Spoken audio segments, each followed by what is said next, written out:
para que ustedes vean que en este oficio hay que ser intelectualmente honesto.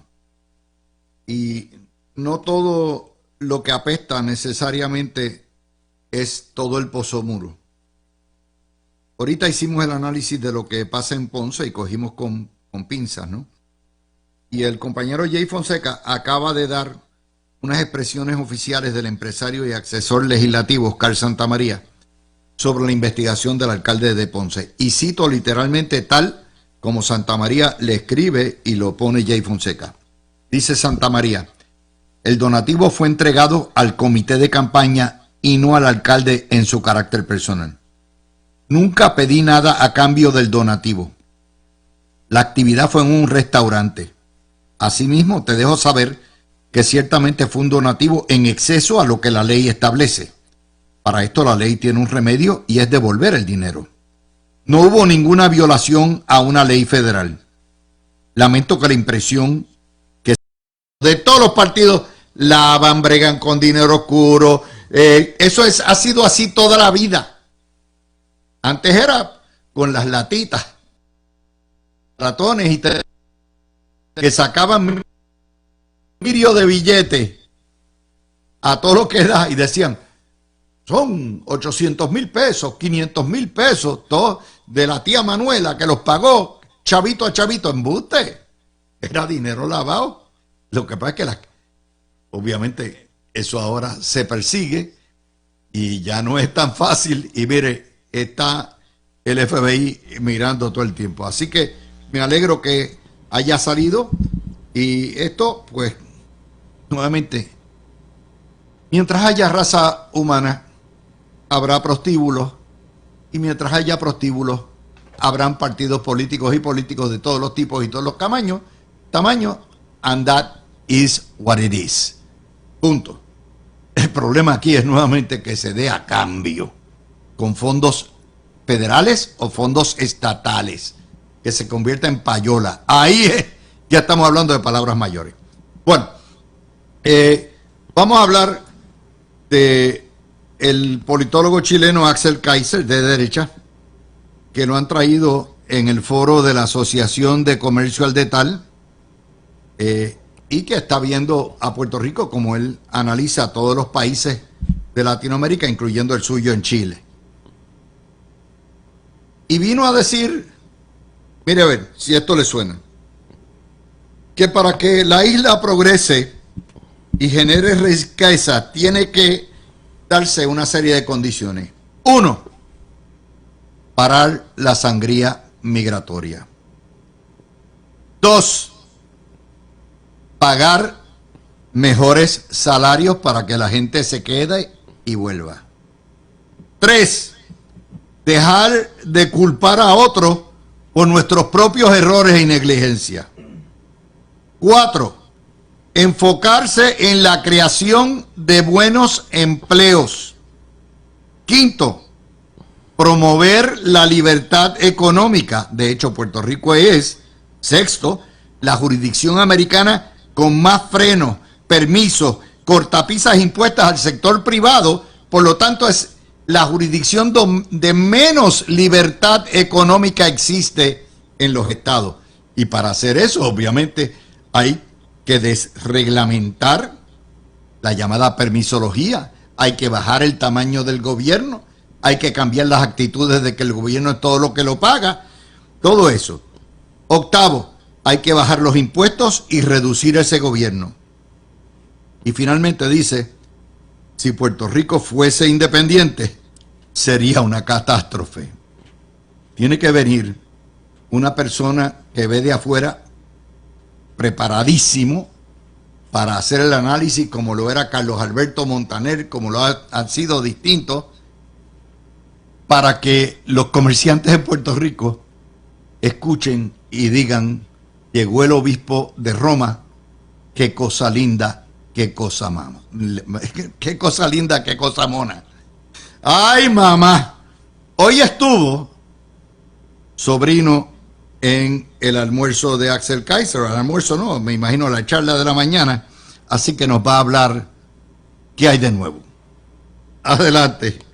Bueno Luis, saludo a ti, saludo a Aurelio y a toda la audiencia. En efecto, estuve hoy por la mañana en un foro Raya Desayuno que auspició el Instituto de Libertad Económica, y allí había una audiencia muy bien nutrida de exgobernadoras, empresarios, algunos legisladores y otras figuras muy cómicas verlas allí.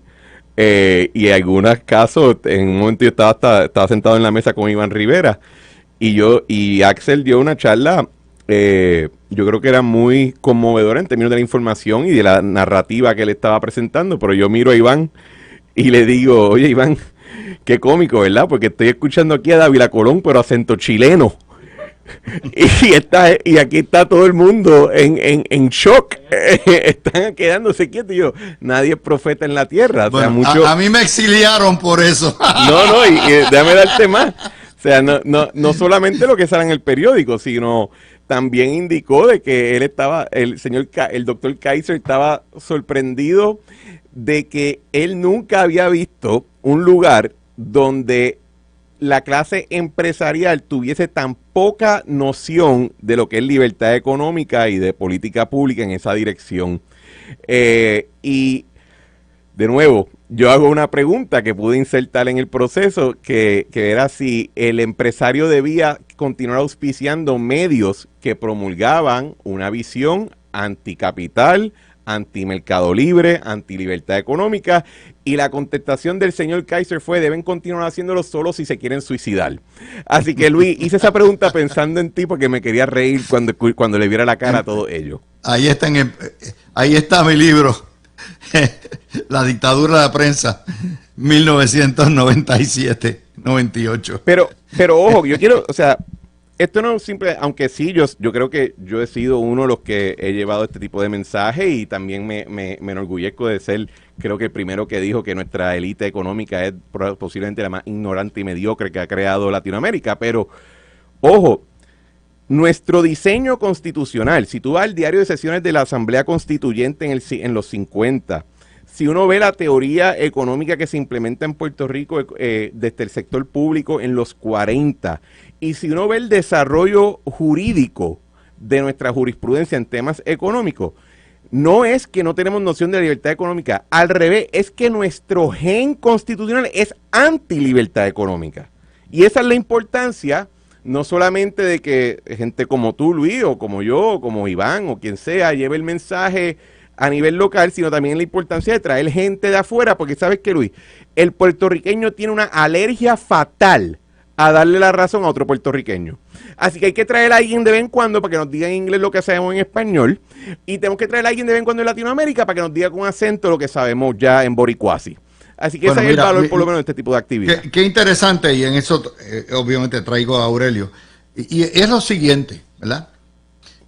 Los que hemos defendido la libertad económica, los mercados abiertos, el comercio, lo que debe ser la libre empresa, en contra de la permisología, en contra del terrorismo ambiental y todo eso, que no somos muchos. Nunca ese empresariado por el cual hemos sacado la cara nos ha protegido. Sin embargo, ese mismo empresariado ha metido millones y millones por 30 años a aquellos que promulgan el estatismo, el socialismo, el populismo, el antiempresarismo. Le han metido cientos de millones de billetes. Y así es en Puerto Rico. O sea, le dan la soga al verdugo que los va a ahorcar. Y aquellos que los protegen, pues sencillamente ya ustedes ven. Esa es la historia. Aurelio. Buenas tardes, Luis, para ti y para todo el público de Noti 1630 que nos sintoniza fielmente todos los viernes. Saludos a Cristian. Mira, Luis, yo escuchaba lo que tú estabas conversando con Cristian y todo el rundown que hiciste de los diferentes puntos que tocó el doctor Kaiser. Y yo recuerdo que cuando en este programa comenzamos a hablar de la necesidad que hay que el sector empresarial en Puerto Rico se organice, y que cuando salió este Comité de Acción Política de Empresarios, yo personalmente aquí en este panel dije que qué bueno, que ya era hora que el sector empresarial en Puerto Rico se organizara en esa dirección para ampliar esas libertades económicas que hacen falta para que Puerto Rico pueda generar una cultura empresarial óptima para el siglo XXI. Pero asimismo critiqué el que dentro del planteamiento que hizo ese grupo es que iban a dejar el tema del estatus político hacia un lado, que no se iban a meter en esa dicotomía, cuando sabemos que uno de los limitantes más grandes que tiene el ciudadano y uno de los riesgos más grandes que tiene el empresarismo en Puerto Rico, y hoy lo trae el doctor Kaiser, es que la independencia sería letal y mortífera para el sector empresarial y la economía de Puerto Rico, y el mantenerse neutrales en ese tema nos mantiene en el riesgo de que esa independencia llegue eventualmente, y por eso es que no. Pero es que no son neutrales. No se quieran meter ahí. No son neutrales, eso es una falsedad, es una falacia. Pues son Desde son el suicidas, Club de los entonces, 600, Kaiser, la porque Puerto es que no hay de Rico otra. USA Foundation, la Cámara de Comercio, MIDA, los detallistas, todos son aparatos que trabajan para el Partido Popular y mantener el status quo. Eso ha sido así toda la vida. Eso así toda la vida. No han cambiado. Por lo tanto, oye, quieren más billetes, quieren progreso, pero no quieren salir del hueco. Eso, de nuevo, contraproducente. Estamos hablando de las contradicciones del capitalismo puertorriqueño, que no es otra cosa que una oligarquía y unos, ¿verdad?, oligopolios que se preservan así y piensan que si esto es un Estado, porque van a tener que pagar contribuciones federales, que van a arruinarse sus negocios. Esa es la verdad, sobrino. Bueno, y algunos, ¿verdad? No, voy a generalizar, pero que quede claro que siempre hay excepciones. Pero estos son las mismas clases o personas que, por ejemplo, le daban la bienvenida a que en Puerto Rico se redujera el poco autogobierno que teníamos con la implementación de una junta, porque ellos juraban que esa junta iba esencialmente a ensuciarse las manos por ellos.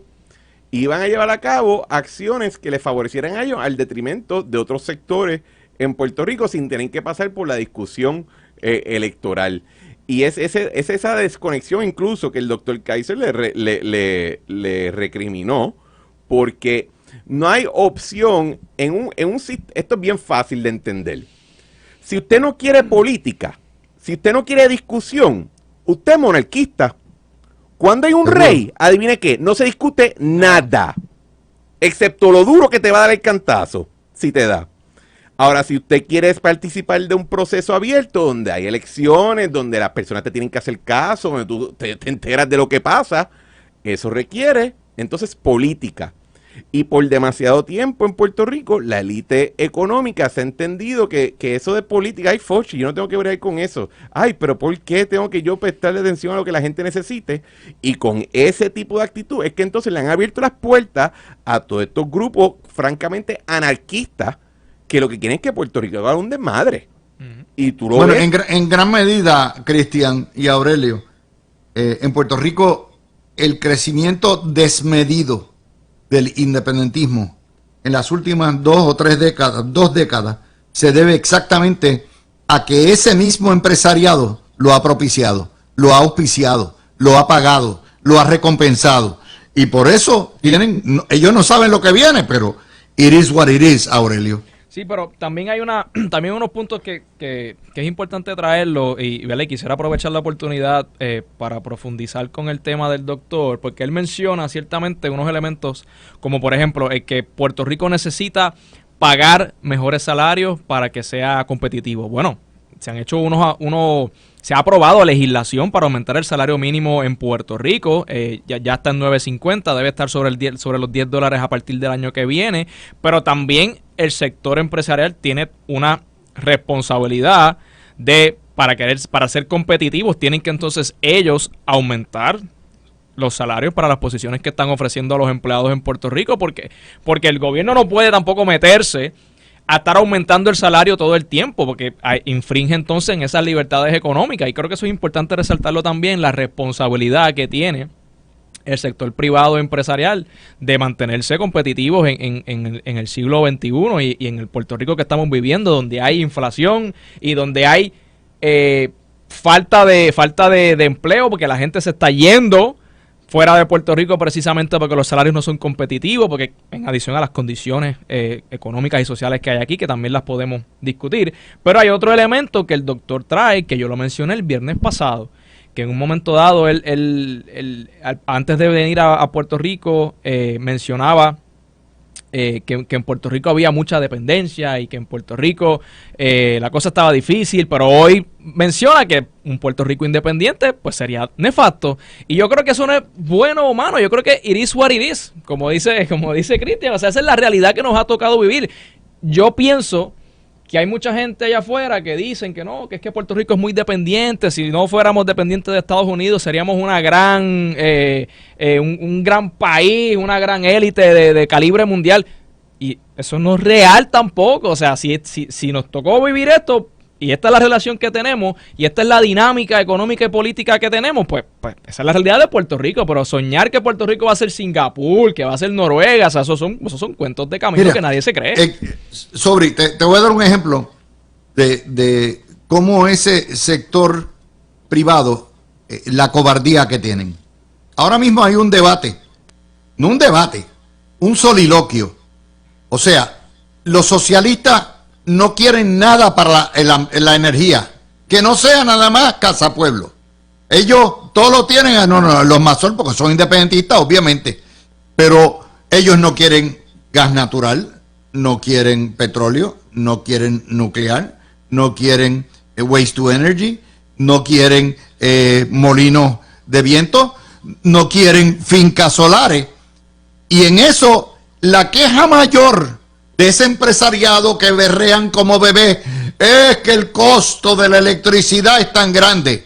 Sin embargo, el obstáculo mayor a todo eso, que son estos llamados ambientalistas, que no son otra cosa que socialistas comunistas que no quieren el progreso, ellos no los plantean, no se le paran de frente, no se atreven. Entonces la prensa se harta poniéndole y diciéndole al público que el gas es malo, que las fincas solares son malas, que los molinos de viento son malos, que no puede ser, y que el gobierno es terrible y que la culpa es de Luma. ¿Vieron cómo es esa falta esa ausencia total que ha criticado Gustavo Vélez, que han criticado los principales economistas? Es lo que los lleva a donde están. Entonces tienen que traer a el doctor Kaiser desde Chile, que lo ve a 5,000 millas de distancia, ve lo que nosotros aquí vemos de frente, con las narices de frente. Sobrino. Bueno, porque Luis, lo que también hay que admitir y decir en voz alta, aunque no sea polite, es que la razón que algunos de los empresarios, entre comillas, de ese sector, la razón que se mantienen callados esas cosas, Luis, es porque de esa manera entienden que no le van a llamar la atención a los beneficios y a los privilegios que solicitan para sus diferentes negocios. Pero si eso está negocios. todo el tiempo. Bueno, perdón. Todo el tiempo están cuestionando la ley 60, la ley 20, la ley 22, tú lo sabes. Fíjate, pero Luis, si lo único que le puedo decir con total seguridad, que si lo único que se está hablando aquí es de la ley 60, en términos de los incentivos contributivos, no se está hablando de casi nada en términos de cómo, o sea, aquí hay que admitir lo siguiente: lo primero que hay que privatizar en Puerto Rico es el sector privado en muchas instancias. O sea, y decir, y no lo digo por faltarle el respeto a los empresarios que de verdad han construido unas operaciones bien chulas, que dan unos servicios excelentes, que venden unos productos extraordinarios, que pagan bien, que tienen pleomanía, que de verdad son parte de la columna vertebral de nuestra economía y de nuestra existencia como pueblo, ¿verdad? Porque somos un pueblo y después tenemos una economía, pero en esencia aquí hay que admitir que la manera que ellos consiguen que no se toquen ciertos temas es financiando a aquellas personas que los están destruyendo solayadamente. Como decía Lenin, el capitalista no venderá la soga con la que los ahorcaremos, y eso es lo que estamos viendo en Puerto Rico. Vamos a hacer la pausa. Cuando vengamos, entonces, venimos con el resto de los temas, porque tenemos que trabajar todavía. Por ejemplo, lo que son el aumento que viene del ajuste de combustible va a venir. Vamos a hablar también de la bonificación sobre la bonificación de la bonificación de los empleados públicos que ya recibieron aumento. Y esos son 160,000. ¿Y qué pasó con el resto de los 800,000 trabajadores que hay en Puerto Rico, 900,000 trabajadores? ¿Verdad? Nadie le importa porque son privados. Regresamos. Dos áreas más que no hablan ni dicen pío los empresarios. Hay dos casos que atentan que obviamente el derecho de propiedad.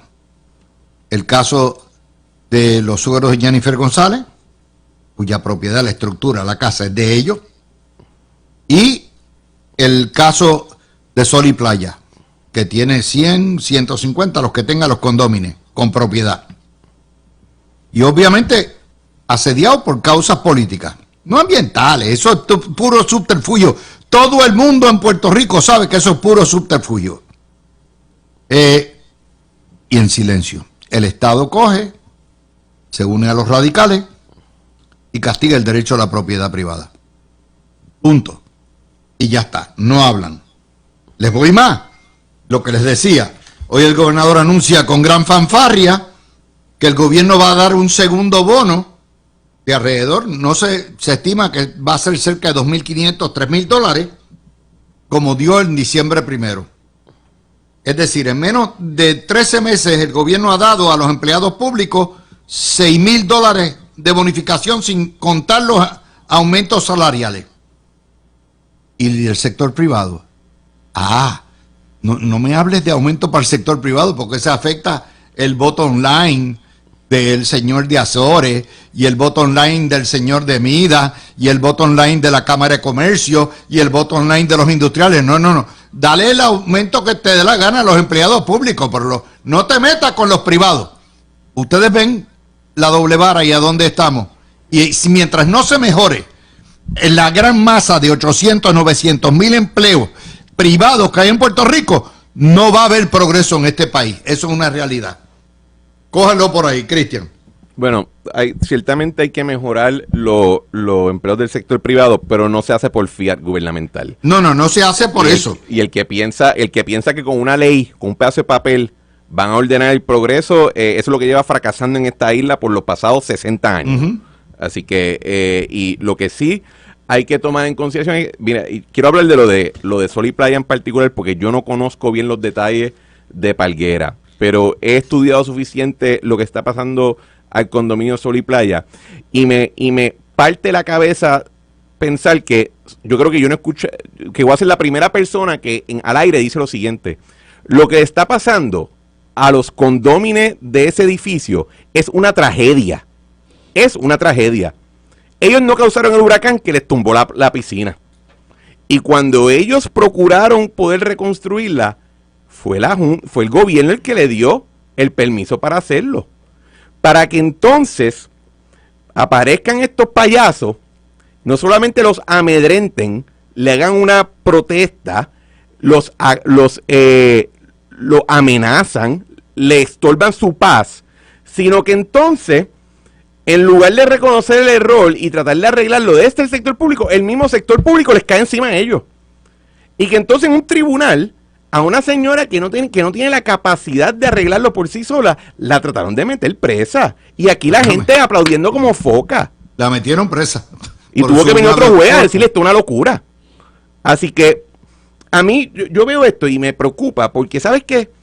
Esto te demuestra que en Puerto Rico, si no estuviese el águila espatarrao volando sobre nosotros, aquí esto sería una narcotiranía total.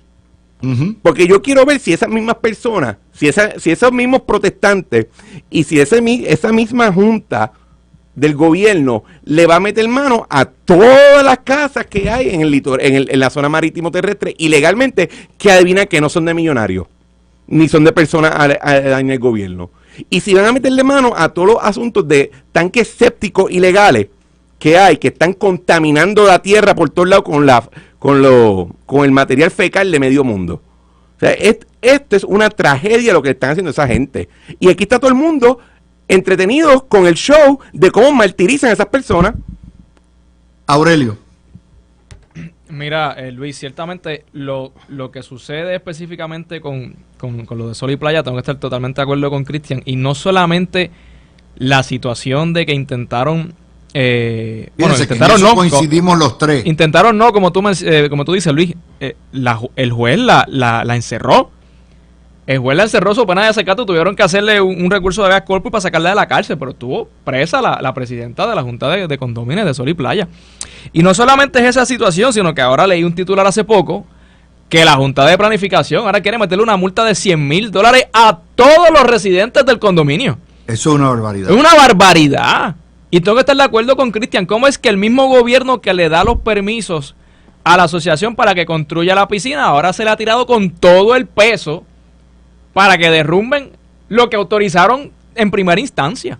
No porque tiene es que le razón tienen de ser terror ninguna. a Eliezer Molina. Es de eso que se trata, y a la prensa. Le Sí, tienen por ahí, terror. pero entonces la empresa privada está calladita. Sí, calladita ese sector. Y estoy de acuerdo pero es un error, Luis, porque el gobernador y el PNP tienen que entender que aplaudirle y hacerle cucasmonas a la prensa no le va a resultar. Porque esa misma prensa que hoy les está exigiendo, mañana les va a exigir por otra cosa. No se puede ganar en esta guerra. No la van a ganar tratando de hacerle cucas monas a los periodistas y a los protestantes y a los Eliezer Molinas de la vida. It's not gonna happen. No va a pasar. Le voy a decir cuál es el retrato. Ecuador. Ecuador es una democracia. Es dolarizada. Es de los pocos países que con Lazo echó para adelante de su pobreza extrema como tenía, ¿verdad? Tiene toda Latinoamérica. Y precisamente poco a poco la izquierda con las narcogangas han convertido a Ecuador, que tiene elecciones ahora, creo que es el día 21, sí, el 20, en prácticamente un lugar insufrible. Eso es lo que están buscando los empresarios en Puerto Rico. Que cuando abran los ojos y vean a los sicarios. Mire, yo cuando llegué a la isla hace 2 semanas, estaba en el automóvil con mi esposa, íbamos al hotel, y yendo al hotel hay un tipo con este calor en una motora, un ninja, vestido totalmente de negro, completo, con casco a todo lo que da, que obviamente usted sabe que eso es un sicario, que eso está enviado a algún lugar, y con una motorista a todo lo que da, corriendo a todo lo que da. Ustedes se pueden imaginar, yo me lo puedo imaginar, a todo Puerto Rico lleno de motociclistas encapuchados, sicarios, disparando con metralletas a gente que vaya en la carretera. Yo lo puedo ver. Yo no sé si ustedes lo visualizan, pero ya con ese Bueno, calor, ¿ok? Luis, con este calor. No es que se visualiza, es que si tú ves toda nuestra cobertura mediática sobre estos asuntos, si tú escuchas la música que está en boga en nuestra cultura, no es que se visualiza, es que ya no solamente se visualizó, sino que se presentó y se glorifica, ¿verdad? Recordemos la canción de Noche de afilar los cuchillos, ¿verdad? O sea que eso sí está allá afuera, y a veces nosotros aquí nos enfocamos en hablar de cuál sería el horror de un régimen de izquierda en Puerto Rico, pero la verdadera amenaza es que el gobierno de Puerto Rico colapsa a tal punto donde quien termina mandando no son ni los izquierdosos, son los narcos. Eso puede pasar. Aquí están todos los elementos para que eso ocurra. Y es el tema que nunca se habla, ¿verdad? Porque es la parte que nadie quiere tocar, porque puede ser sensitivo, pero hay que decir las cosas como son. Porque viven en una burbuja, Cristian. Viven, o sea, en Garden Hills, en Montelledra, ¿verdad? En todo lo que es en Guaynabo, se vive en una burbuja. Y ellos van a sus restaurancitos, sus cinecitos, se van a la plaza, salen y cogen vacaciones 2 o 3 veces al año, tienen un yate en Fajardo, viven en una burbuja, no se dan cuenta de lo que está pasando en la calle. Lo irónico es que la tendencia electoral de esas urbanizaciones y esos sectores adinerados fue votar por Juan Dalmau en las últimas elecciones. O sea, nosotros vivimos aquí en un hoyo negro de fantasioso.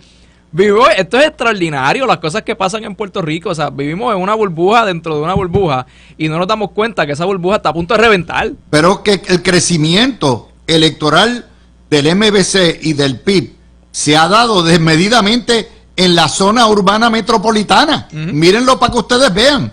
Es la clase media y la clase media alta la que está votando por el independentismo y el socialismo.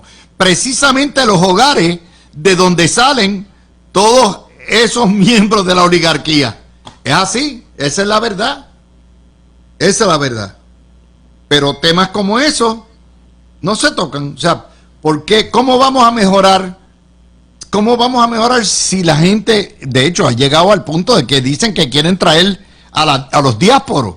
Nadie va a venir aquí a ganarse una tercera parte de lo que se ganan en los estados y a tener que lidiar todos los días con largas filas. Mira, hoy hay una historia que le rompe el corazón. Es una nota sobre la cantante Giselle, donde Giselle narra el viacrucis que pasó con su padre en un hospital, que su padre pasó a mejor vida, porque no había médicos, que lo atendieran, no había tecnólogos que pudieran hacerle un CT. Esa situación no se comenta, ese es el deterioro. Eso no pasaba aquí hace 30 años, tú lo sabes. Bueno, pasa ahora.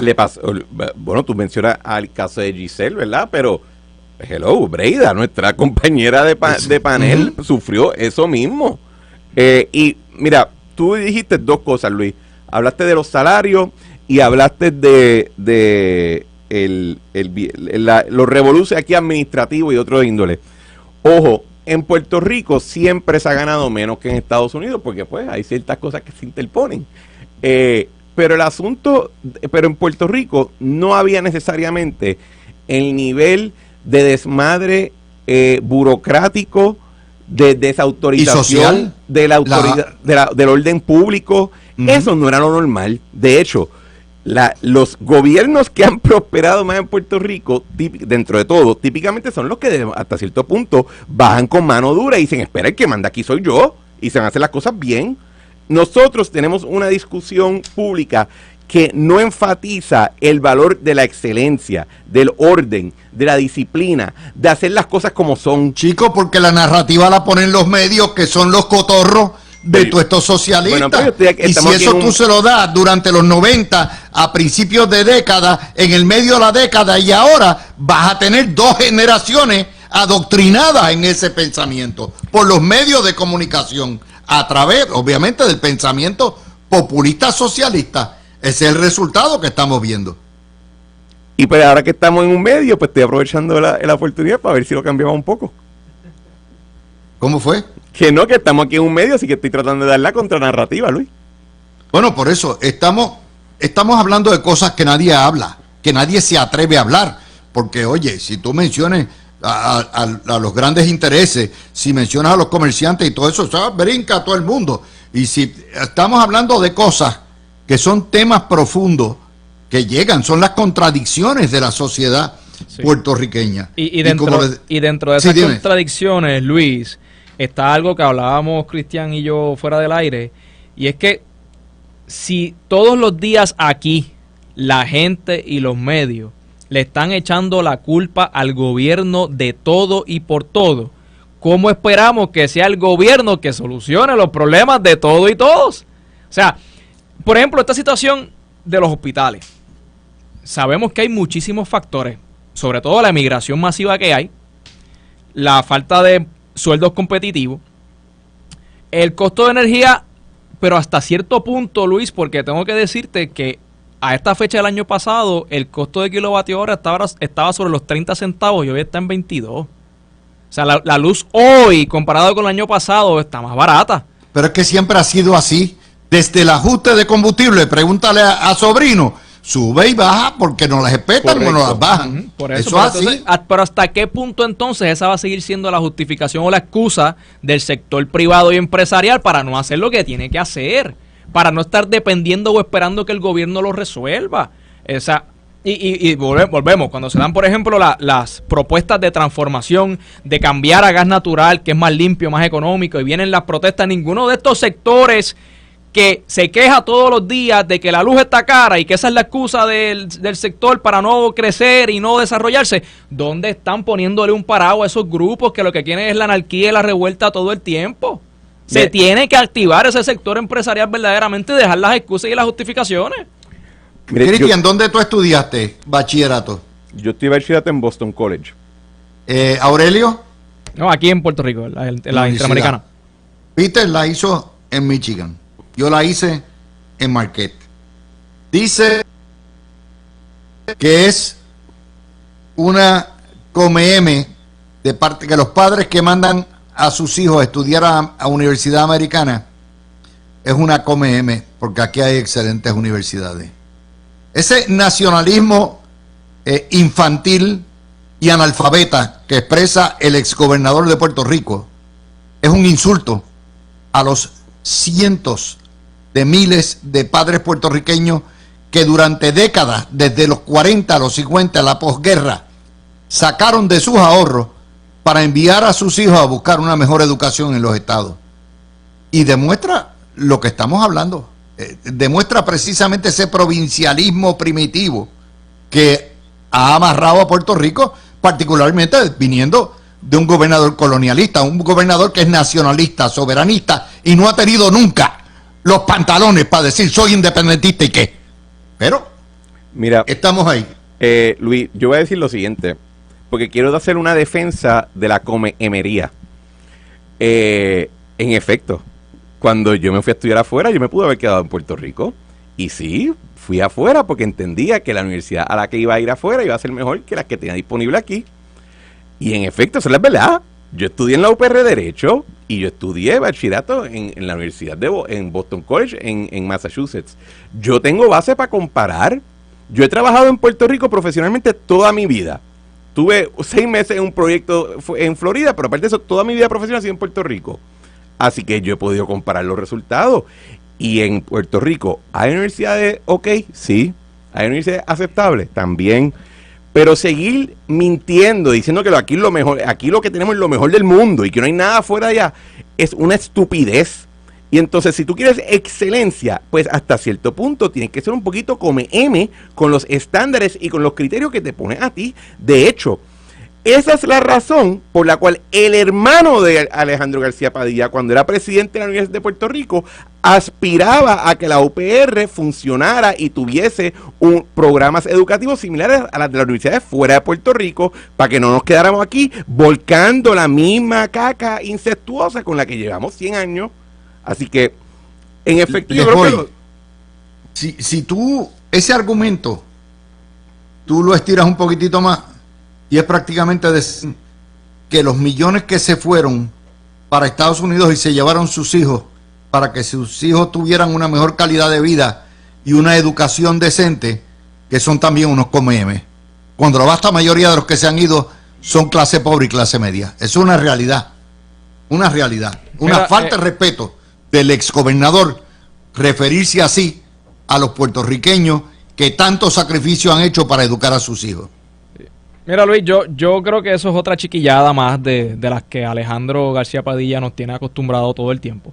Yo te puedo decir a ti que yo estudié aquí en Puerto Rico y fue en contra de voluntad de mis padres. Mis padres sí querían que yo me fuera a estudiar a los estados, pero yo me empotroné y decidí quedarme aquí. Pero te tengo que decir que a pesar de que tuve muy buenas experiencias académicas, muy buenos profesores, estudiar en Puerto Rico fue una pesadilla. Yo comencé estudiando en el colegio de Mayagüez, de ahí me transferí para la UPI en Río Piedra, perdí créditos en el proceso, me enfrenté a un sistema arcaico de hacer matrícula, me enfrenté a un sistema todavía donde daban cursos semestrales y la inmensa mayoría de las universidades en todo Puerto Rico y los estados ya habían migrado a cursos trimestrales más cortos. Me enfrenté a un sistema que no tenía clases virtuales, clases por las noches. Y para un joven como yo, que era profesional y que tenía una hija, se me hacía virtualmente imposible estudiar en el sistema de la Universidad de Puerto Rico y terminé luego de 7 años mi bachillerato en la Universidad Interamericana privada, que sí me ofreció un espacio trimestral con clases virtuales a distancia por la noche para yo poder cumplir con mis responsabilidades profesionales, familiares y académicas. Pero bueno, fue un trajín, fue una pesadilla, lo tengo que decir así. Yo les puedo hablar de experiencia propia. Yo estudié en el sistema local y en el sistema de Estados Unidos. Y cuando llegué a la Facultad de Derecho, hubo un shock cultural. La diferencia es abismal. Y estamos hablando que yo estudié en los 70. Hoy en día la brecha entre la educación americana y la educación local es todavía peor por las huelgas, por la politiquería, por todas las cosas que están pasando. Y en los que podemos comparar, yo le agradezco a mis padres los sacrificios que hicieron, el trabajo extra, tuvieron que trabajar hasta tarde en su vida por educar a sus hijos, porque tanto a mí como a mi hermano nos enviaron, y mi papá, a las niñas a estudiar afuera, con grandes sacrificios, pero ¿por qué? A base de hipotecas y de préstamos. Así fue que se hizo todo. Eso es así. No sé si te pasó a ti, Cristian. ¿Tú viniste a Puerto Rico a estudiar leyes? No. Sí, yo estudié Derecho en Puerto Rico, por eso es que digo que yo tengo base para comparar ambas ¿Seguro? cosas.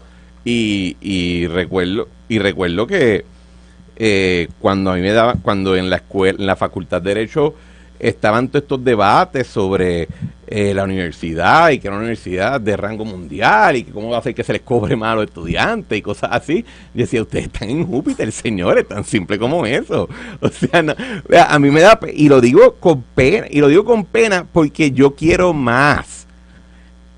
El estudiantado en Puerto Rico está sufriendo una desventaja abrumadora, especialmente en un mundo que se está moviendo hacia una economía intelectual, y en esa medida, si la economía del mundo continúa en esa dirección, los puertorriqueños vamos a seguir sufriendo una desventaja competitiva que cuidado que se pueda incluso cortar la brecha en el futuro. O sea, ese es el complejo de los 12 magníficos. Bueno, es el complejo. David, la cuestión, David, creemos que el non plus ultra, lo máximo, la excelencia, todo lo que da. Y cuando usted ve, Puerto Rico no llega a un mundial desde el 1964 en cuarto lugar. That's it. Todo lo demás ha sido cuesta abajo. Los 12 magníficos y toda la madre. El problema del lenguaje, por ejemplo, en términos de que la generación tuya, Dávila, dominaba mejor el inglés que la mía y que la que viene por la I.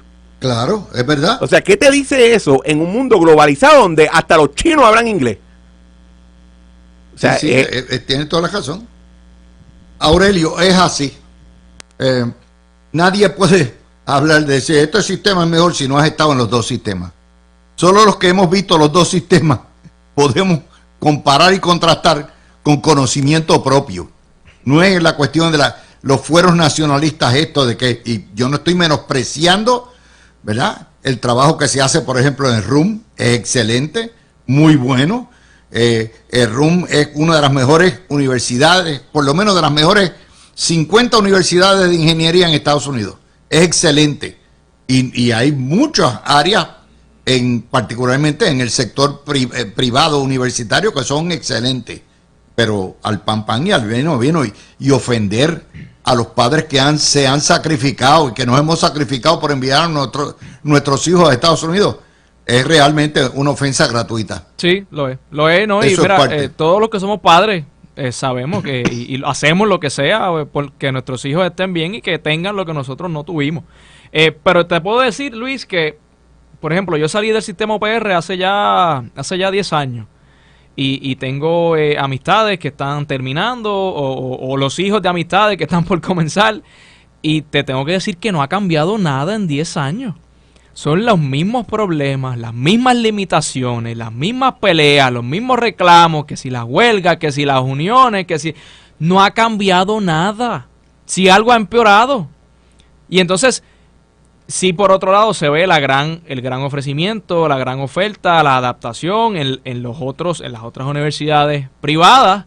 Pero ¿y por qué la Universidad de Puerto Rico no lo hace? ¿Qué es lo que lo está deteniendo? Y no me digan, por favor, que es el gobierno, porque rápido, no, que si el gobierno, eso es lo que estoy diciendo, si el gobierno es el causante de los problemas, ¿por qué buscan la solución en el gobierno?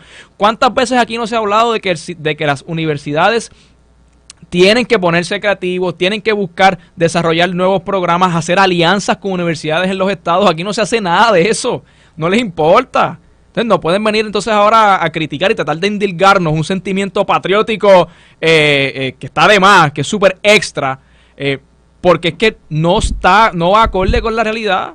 No, o sea, las cosas no funcionan así. Vamos a hacer la pausa. Ya Sobrino tiene que ir a su oficina, que él poncha. Sobrino poncha todavía, ¿saben? Eso es así. Si no, me le descuentan la hora. Y nosotros, Aurelio y yo, nos quedamos. Gracias, Sobri. Gracias, Aurelio. Y como quiera, venimos Aurelio y yo para trabajar el resumen de noticias de semana y ponerla en perspectiva. Regresamos. Aurelio, vamos a discutir un poquitito la información que ha salido del alcalde de Ponce.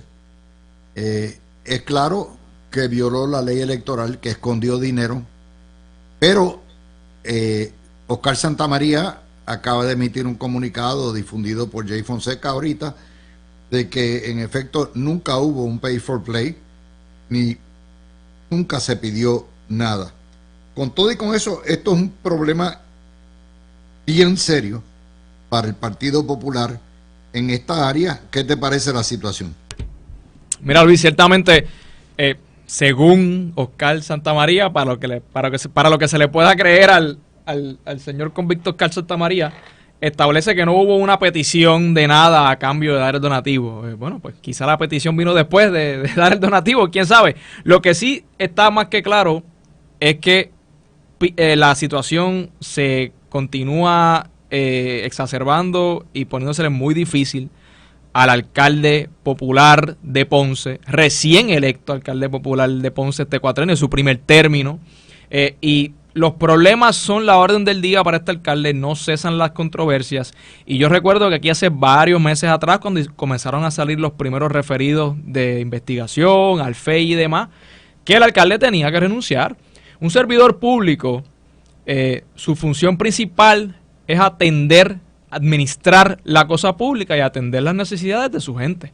En la medida en que este alcalde continúe sumido en la controversia y tenga que estar constantemente en los medios y hasta en las redes sociales, oye, los otros días lo vi en las redes sociales peleando hasta con personajes imaginarios y creados, o sea, él no está enfocado en la administración pública, está enfocado en sus problemas, en defenderse personalmente, políticamente, de estas acusaciones, de estas investigaciones, de estos señalamientos, y en la medida en que se enfoque solamente en eso, no va a poder administrar, no va a poder cumplir su función. Pues mira, renuncia al cargo, renuncie. Esas cosas, pues sencillamente dejan un mal sabor en la boca, pero lo cierto es que todos los políticos lo hacen, prácticamente la totalidad.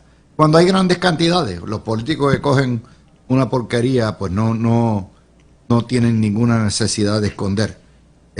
No debe ser, es la que hay. Uh-huh. Hay que meterle dientes, pero ¿cuánto vale el lavado de la politiquería que le hace la prensa a los partidos independentistas todos los días? No tiene precio. Eso es un lavado. No tiene precio. O sea, es un lavado. Es la verdad. Es la verdad y se están beneficiando dramáticamente.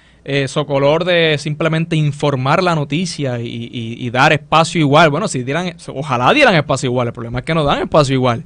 Y ese es el problema principal y de ahí parte nuestra crítica a estos medios que más allá de dar tiempo igual, lo que hacen es que tildan la balanza de un solo lado. Y mira, Luis, sobre esta cuestión de los donativos, ¿verdad? Yo quiero dejar claro que obviamente donarle a una campaña política no es un delito.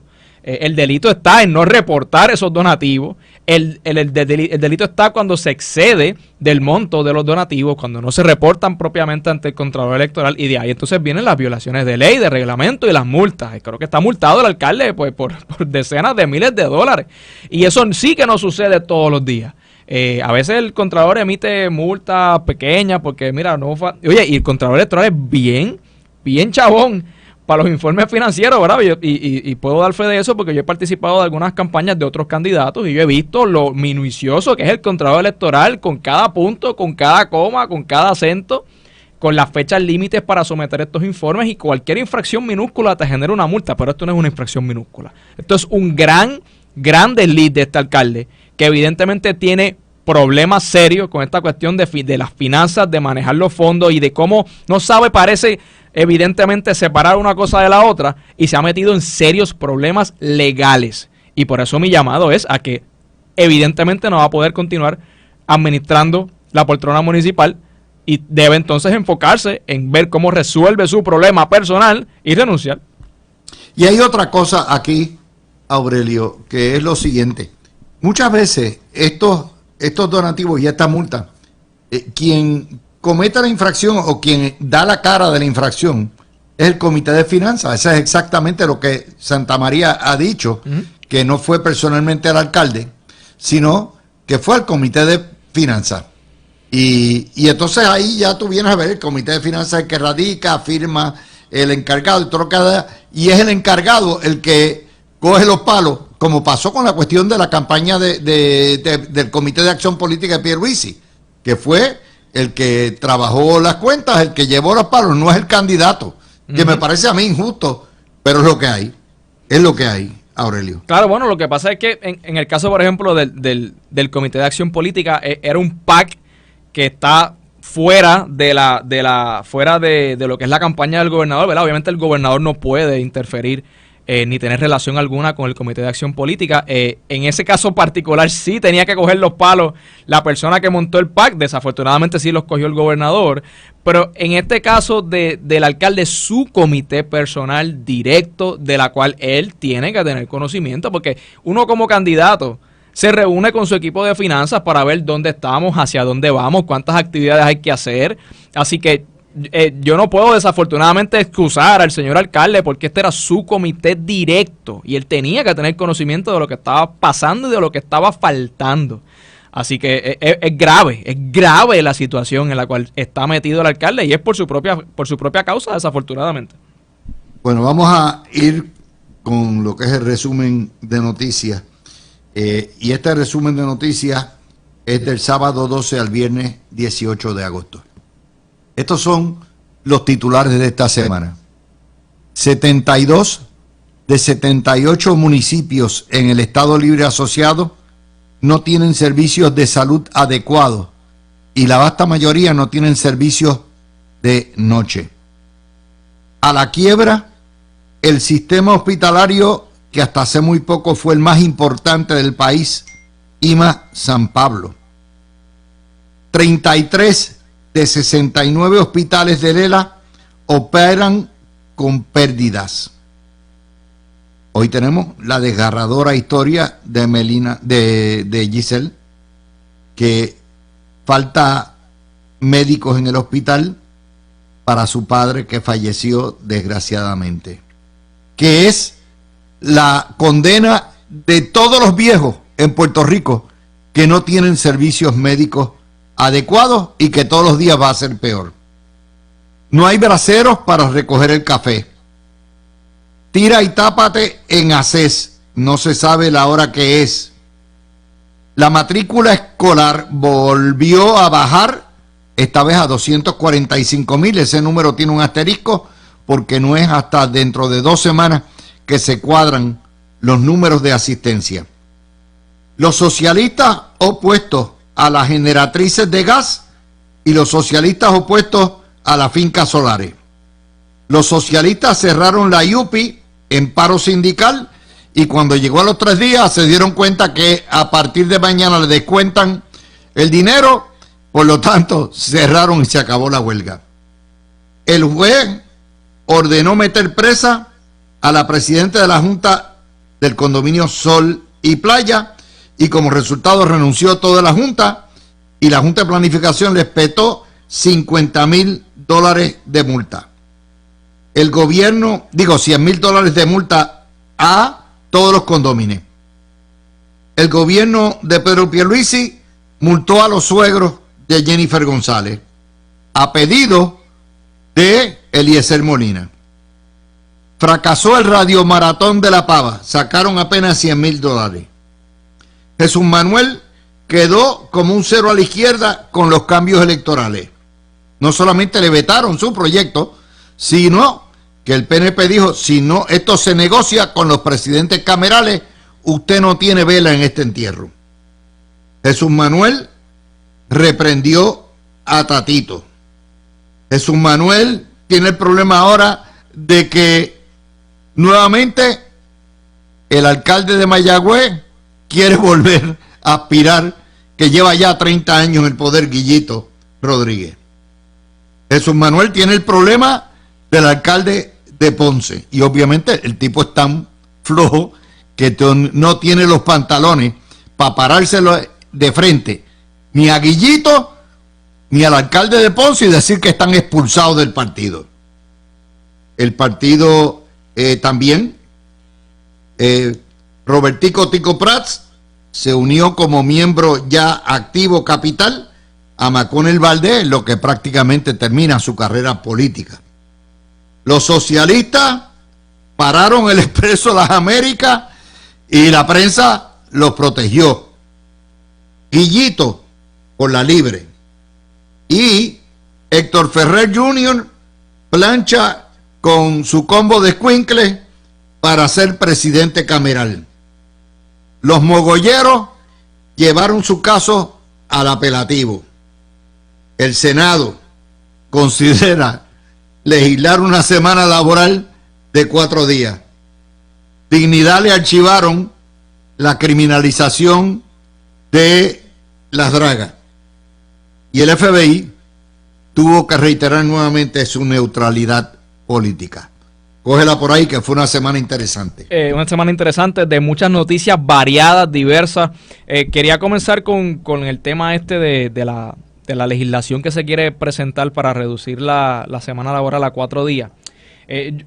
Yo no tengo inconveniente en que se le permita a modo de flexi-time a una empresa negociar con sus empleados si quieren hacer un acuerdo de una jornada de 4 horas, 8 horas y media, 10 horas por día, pero que el gobierno imponga una jornada reducida, con eso no estoy de acuerdo.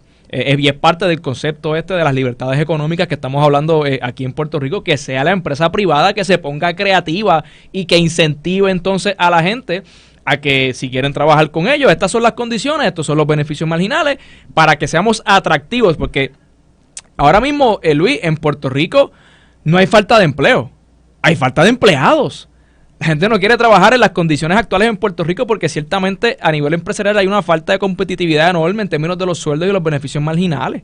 Y para eso fue que se enmendaron las leyes laborales el pasado cuatrenio, cuando se aprobó la nueva reforma laboral. Era como que para bajarle la base al sector empresarial y que partieran de ahí a negociar mejores condiciones laborales, no para quedarse en el mínimo y raspar el pegado con el mínimo y pretender que entonces todo el mundo quiera ir a trabajar con ellos. O sea, tienen que también haber una transformación y un cambio en la manera de pensar y de ver las cosas del sector empresarial en Puerto Rico.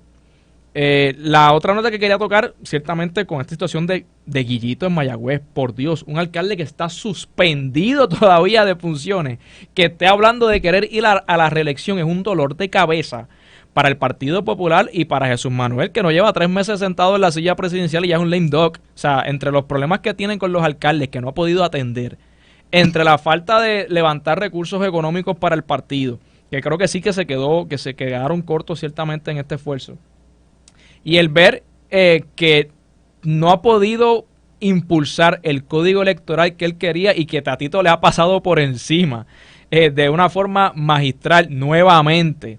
Y verlo no poder articular, es un poema de derrota de algo que acaba de comenzar. Y políticamente hablando es bien triste, pero es la realidad de Jesús Manuel y el Partido Popular en este momento. Mira, yo creo que la noticia más importante en términos de cómo nos afecta es el colapso del sistema de salud. Nosotros tenemos el único sistema semisocializado, de hecho yo creo que es socializado completo en todo Estados Unidos. Sí. Es un sistema sostenido por el gobierno federal que pudiera recibir el doble en fondos federales y el triple Fácilmente si fuéramos un estado. Pero mientras tanto, ¿verdad? Tenemos gustitos de champán con bolsillo de Maví, que es lo que hay. Ese sistema ha provocado que no haya lo más elemental en salud adecuada, particularmente de noche, en los pueblos, en 72 de 78 pueblos. Ha llevado a la quiebra al sistema hospitalario de IMA San Pablo. Ha causado que el 40% de los hospitales operen con pérdidas. ¿Por qué? Porque el gobierno federal le regatea la mitad de los fondos. Y entonces se le van los médicos, se le van los tecnólogos, se le van los farmacéuticos, se le van los paramédicos, se le va medio mundo, donde pueden ganar entre 3 y 10 veces más en Estados Unidos. Y no hay, o sea, el problema es el coloniaje. Si Puerto Rico fuera Estado, tendría suficientes recursos para pagar, no digo yo eso, un plan de salud universal para todo el mundo.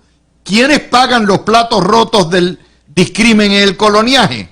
Porque no es meramente que se discriminen Medicare y Medicaid, es que además de eso, por razón de ese discrimen, no se le paga suficiente y lo que deben, lo que merecen los proveedores de salud y se nos van.